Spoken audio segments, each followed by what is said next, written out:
Mes chers amis, le jour de Tisha B'Av est la journée de deuil national du peuple juif.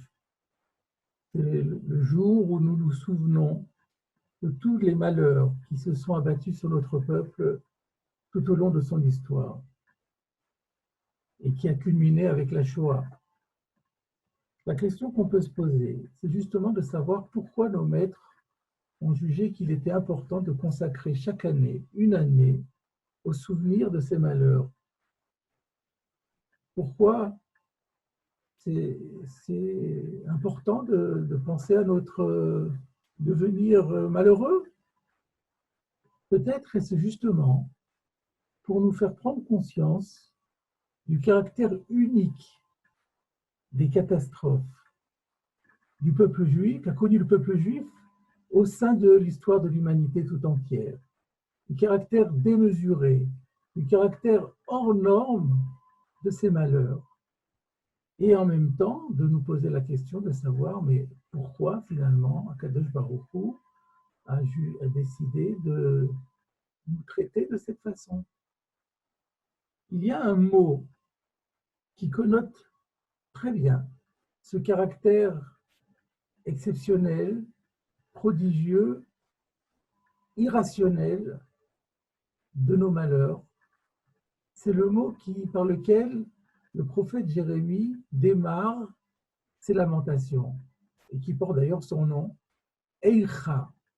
Eicha, on traduit parfois par hélas. Mais si on veut être littéral, Eicha, ça veut dire comment.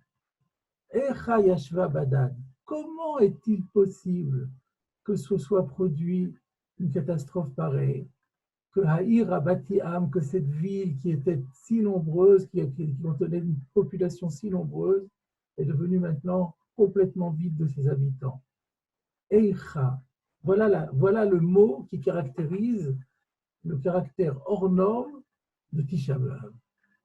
Et donc, il s'agit peut-être d'approfondir cette notion. C'est ce que nous allons faire maintenant, si vous le voulez bien.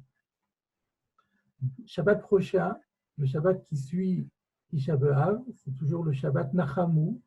Après le deuil, la consolation, nous lisons dans l'Haftara un chapitre de Yeshaya, du prophète Isaïe, qui rapporte qu'il acta Yad Hashem kiflai b'chol chatotea, que le prophète rappelle que Jérusalem, c'est-à-dire tout Israël, a reçu de la main de Dieu une peine double pour ses fautes, pour toutes ses fautes. Le Midrash Yalkut Shimoni fait à ce sujet le commentaire suivant. Chat'u bekiflaim. Les Juifs avaient fauté bekiflaim, doublement. Comme il est dit, et nous le lirons dans Eicha, Chet chata Yerushalayim. Jérusalem a fauté, mais le texte ne dit pas a fauté. Fauté, elle a fauté. Donc elle a doublement fauté. Et comme elle a doublement fauté, de la coupe de Chiflaïm, ils ont reçu une peine double. Que veut dire doublement fauté? Et que veut dire une double peine? Si c'est pour dire on reçoit deux fois la peine par rapport à la faute, c'est impossible, c'est une injustice. C'est incroyable, ce serait impossible qu'Akadosh Baruch Hu commette une injustice. Donc comment comprendre cette notion de faute double et de ce péché double? Double par rapport à quoi? Et en quoi est-il double? Et qu'est-ce que c'est que cette peine double? Il y a proposé une explication, un passage de la Gemara de Ktuvot, page 66b, qui vient décrire justement de manière tragique, impressionnante et en même temps très vivante l'état d'esprit et la situation qui a prévalu à Jérusalem au moment de la destruction du second temple.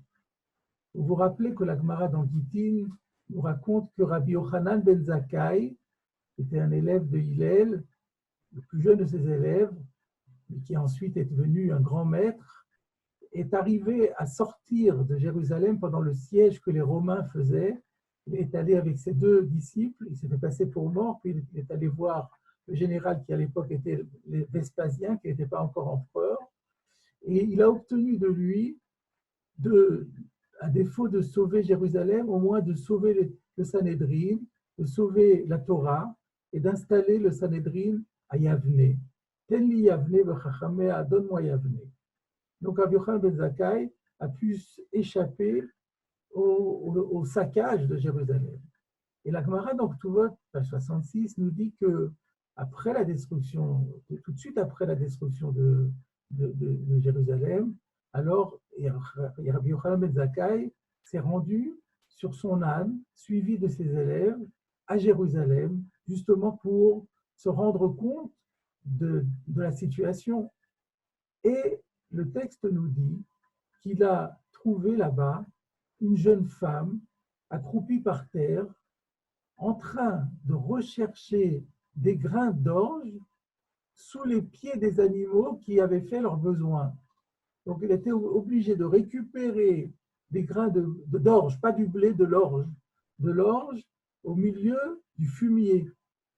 Ce qui montre à quel point elle avait faim. Pour être arrivée à des extrémités pareilles, c'est qu'elle était vraiment sans absolument avoir quoi manger, et donc ne pas être dégoûtée de l'orge. Déjà, l'orge, c'est pas un aliment aussi noble, mais alors en plus que dans ces conditions-là, c'est inutile d'en parler. Alors, Rabbi Yochanan ben Zakkai, il lui a dit, non, quand la jeune femme a vu Rabbi Yochanan ben Zakkai arriver sur son âne, le texte dit, elle s'est enveloppée de sa chevelure, qui apparemment était abondante, elle s'est levée et elle a été retrouvée Rabbi Yochanan ben Zakkai et lui a dit, Rabbi Parneseini, mon maître, donne-moi à manger. Alors Rabbi Yochanan ben Zakkai lui répond, ma fille, dis-moi de qui tu es la fille, qui est ton père? Elle a dit, mon père c'est Nakdimon ben Gurion. Alors Rabbi Yochanan ben Zakkai s'est tourné vers ses élèves. Rabbi Nakdimon ben Gurion était à l'époque une des personnes les plus riches du peuple d'Israël. Il s'est tourné vers ses élèves, il leur a dit, vous savez, j'étais au mariage de cette dame, la fille de Nakdimon, et j'étais témoin. C'est moi qui ai signé la Ketouba. Mais je peux vous dire que dans la Ketouba, son père l'avait dotée de 1 million de dinars. Et maintenant, elle en est réduite à cette extrémité. Mais c'est incroyable. Et alors, il s'est mis à pleurer. Il s'est mis à pleurer. Et voilà ce qu'il a dit. Il a dit, Ashreichem Israël. Qu'est-ce que vous êtes heureux, Israël. Quelle chance vous avez. Quel bonheur est le vôtre. Bisman, chez aussi Rotsono chez Makom, lorsque Israël accomplit la volonté de Dieu, En koluma velashon sholetet baem. Pas une nation n'a pris sur eux. Ou bisman chez En osim Rotsono chez Makom, et lorsque ils n'accomplissent pas la volonté de Dieu, Mosran beyaduma shfela. Alors Dieu les livre aux mains d'une nation de bas étage. Velo beyaduma shfela. Mais pas seulement aux mains d'une nation de bas étage, et la beyad be'emtam chez l'oumashfela, mais aux mains des animaux appartenant à une nation de bas étage. Dans ce velo od-là, nous comprenons qu'est-ce que voulait dire la koube kiflaim. Cela veut dire que, non pas qu'il y a deux peines pour une seule faute, c'est pas ça, mais que la peine est particulièrement grave. Elle est aggravée, elle est au second degré. Elle présente un caractère doublement grave. Non seulement une nation de bas étage, mais pas seulement cela, mais les animaux. Donc il y a un degré en plus. Voilà ce que veut dire la courbe Kiflaïm. Cela dit à quoi ça correspond. Pourquoi est-ce comme ça? C'est encore à expliquer. Maintenant, il faut que nous comprenions aussi qu'est-ce que ça veut dire une double faute. Nous allons expliquer une double peine, c'est-à-dire une peine aggravée. Elle présente un double caractère de gravité. Et qu'en est-il de la faute? Le même passage va nous permettre de comprendre qu'est-ce que ça veut dire une faute, double faute. Voilà que Rabbi Yochanan ben Zakkai se tourne de nouveau vers la femme et lui dit, ma fille, mais dis-moi, qu'est devenu l'argent de ton père? Parce qu'il était très riche et maintenant tu es réduit à de telles extrémités. Alors elle lui dit, mon maître, tu sais qu'il y a un proverbe à Jérusalem qui dit que si on ne donne pas la tzedaka comme il faut, ben on finit par perdre son argent. Alors elle sous-entendait que Nagdimon n'avait pas fait un bon usage de son argent.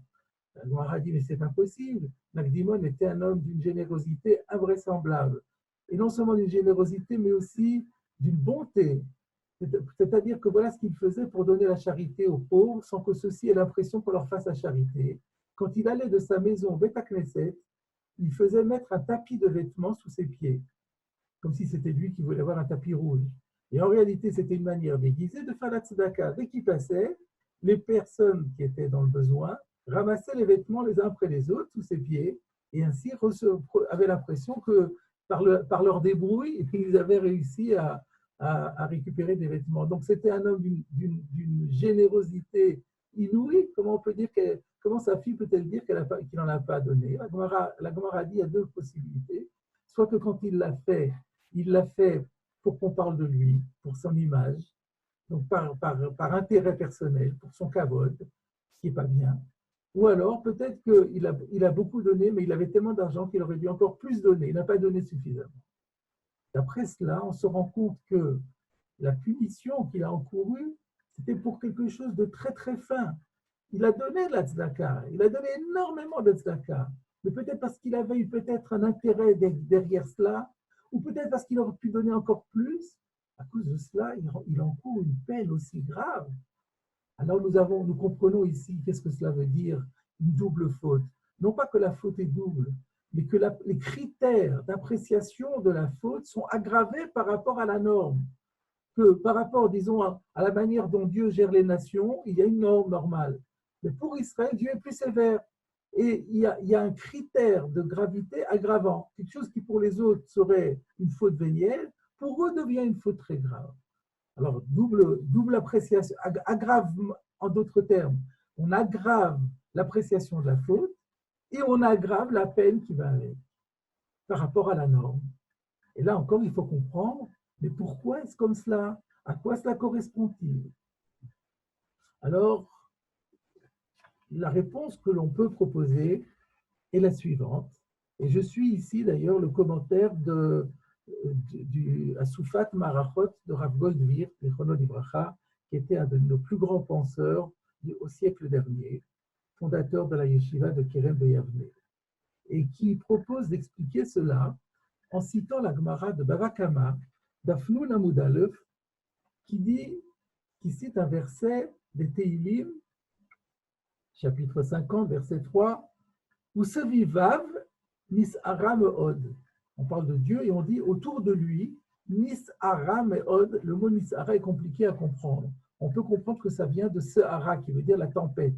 Autour de lui, la tempête fait rage. Mais le Midrash ne comprend pas ça. La Gemara ne comprend pas du tout cela comme ça. Nis'ara, c'est milachon sa'ar, le cheveu. Quel rapport avec le cheveu? Alors, le Midrash, la Gemara fait cette dracha incroyable. Me lamed, cela nous apprend, chez Akadosh Baruch Hu, me dagdek im sevivav que chut ha'sa'ara. Afilu que chut ha'sa'ara. C'est pour nous dire que le Saint béni soit-il est pointilleux avec ceux qui sont le plus proches de lui, sa garde rapprochée. Rachidi, Sadikim Advekim Bo. Il s'agit des justes qui sont carrément à côté de lui, qui adhèrent à lui. Donc les personnes les plus pieuses et les plus justes, Dieu se montre avec eux pointilleux, comme sur l'épaisseur d'un cheveu. En d'autres termes, Dieu est beaucoup plus sévère avec les tzadikim qu'avec le commun des mortels. Nous attendons tous ce moment où le Mashiach sonnera du chauffard pour annoncer notre délivrance. Aujourd'hui, jour de Tisha B'Av, la reconstruction du troisième temple est plus que jamais entre nos mains. Prenez sur vous une mitzvah, une bonne action et envoyez-nous votre nom. Nous le transmettrons aux grands de la génération qui prieront pour vous. Rabbi Chaim Kanievski, Rav Israël Gantz, Rav Moshe Tzadka. Envoyez par SMS le mot mitzvah ainsi que votre nom au 00 33 6 24 44 66 07 ou par internet sur torah-box.com/mitzvah. Et les plus grands rabbanim prieront pour vous. Alors on peut être choqué. Zu Torah, Zu Schara. C'est à ça que mène l'accomplissement de la Torah, à être plus sévèrement sanctionné que les autres. Comment comprendre cela? L'explication va nous venir du Maharal de Prague sur quelque chose de fondamental, le tout début de la Torah. Donc, vous savez que le Maharal de Prague a écrit un Sefer Gourarié, un commentaire sur le commentaire de Rashi. Au tout début de la Torah, il est dit Bereshit bara Elokim. Pendant tout le premier chapitre de la création, le nom qui est utilisé pour désigner Dieu, c'est Elokim. On sait que Elokim désigne Dieu dans sa mida, dans son comportement de din, de rigueur. C'est le Dieu de la rigueur, Elokim. Et puis à partir du chapitre 2, il est dit Hachem Elokim. Et Hachem, c'est le nom de l'autre nom de Dieu, le tétragramme, qu'il est convenu d'être le nom qui incarne la miséricorde de Dieu, qui connote la miséricorde de Dieu.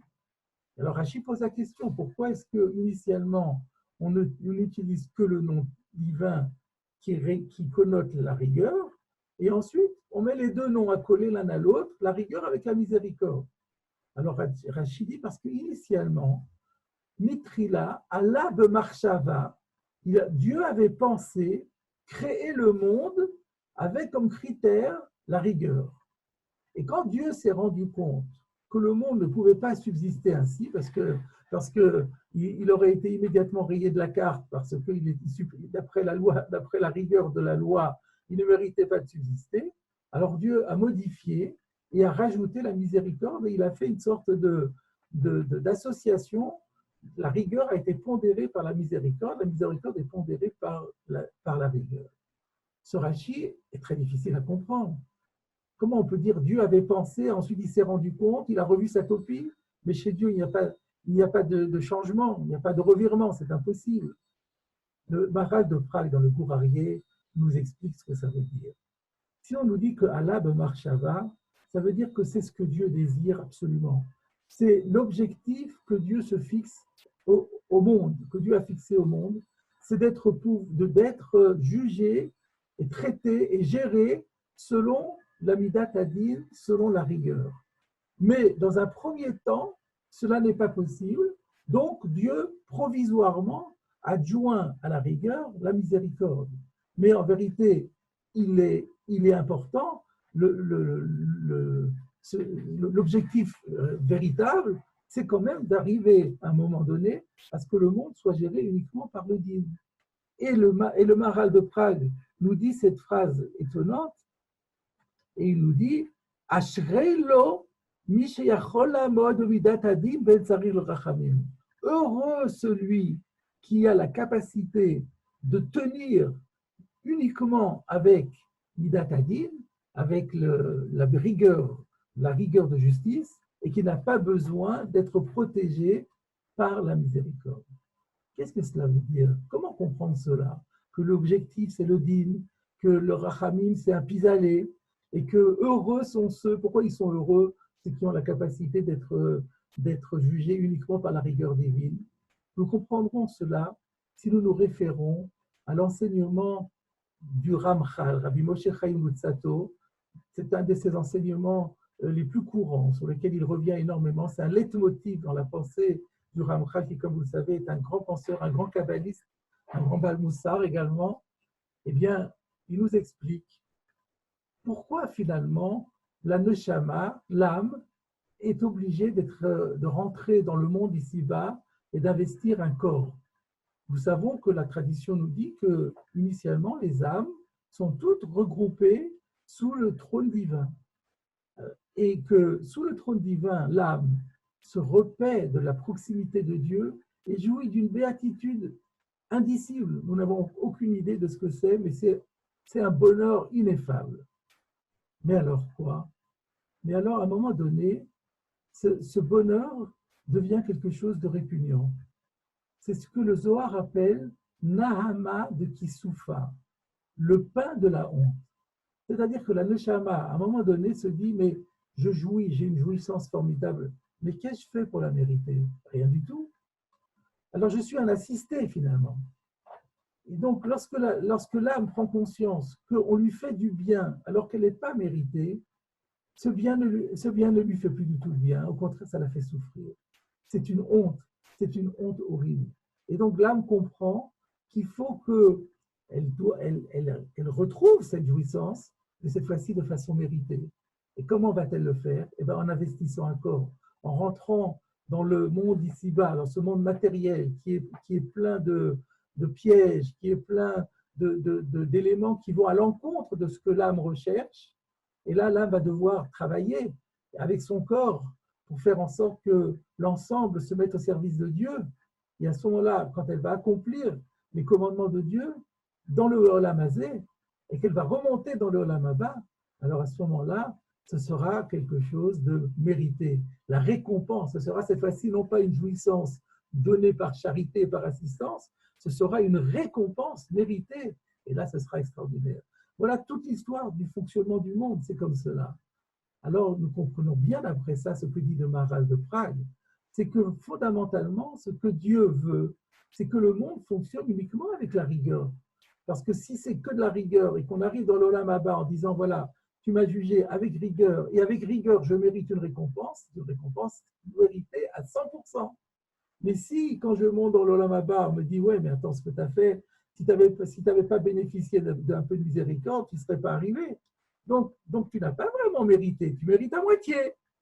C'est déjà ça, mais ce n'est pas extraordinaire. L'idéal, c'est quoi? L'idéal, c'est d'être jugé dans le Olam Hazé de Midat Adin. Et à partir du moment où on est jugé de Midat Adin, à ce moment-là, quand on arrive dans le Olam Haba, c'est une jouissance méritée à 100% qui donne quelque chose d'extraordinaire, et c'est pour ça que Dieu a créé le monde. Alors c'est pour ça que le Maharal de Prague dit « Heureux celui qui arrive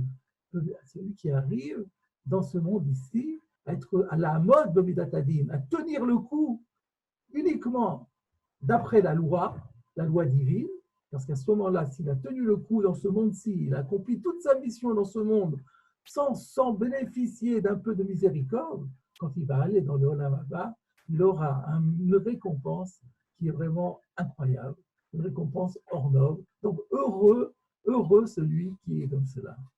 Et alors on se prend à comprendre que le Ashrei, c'est très curieux, le Maharal de Prague a dit Ashrei lo, ce heureux du Maharal de Prague fait écho au Ashrei Chem de Rabbi Yochanan ben Zakkai. Rabbi Yochanan ben Zakkai a dit comme heureux est Israël, en parlant de Nakdinom ben Gurion. Parce que Nakdinom ben Gurion, pour une petite pécadille, il a été puni comme cela. Ça prouve qu'il fait partie de ceux qui sont tout proches de Dieu, de ceux qui sont dans la garde rapprochée, de ce vivav misara me'od. Si vraiment Nakdinom ben Gurion, avec toute la tzedaka qu'il a faite, il a été puni comme cela, c'est que lui, il a été jugé digne d'être jugé b'midat hadin sans rachamim. Donc quel bonheur pour lui, Ashreichem. Voilà comment nous allons comprendre cette Gemara de Ktubot à propos de Nakdinom ben Gurion.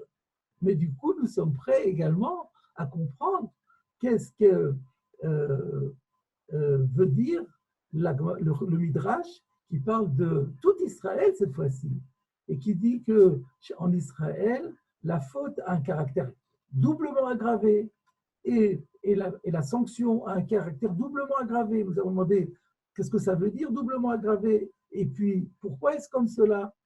Eh bien, maintenant, en fait, on va se dire que Rabbi Yochanan ben Zakkai, il n'a pas seulement parlé de Nakdimon ben Gurion, il a dit Ashrei Chem Israël. C'est-à-dire que ce que nous avons dit pour les Svivav Misara Meod, ce qui est valable pour l'élite à un certain niveau, est valable également pour tout Israël à un niveau un petit peu inférieur.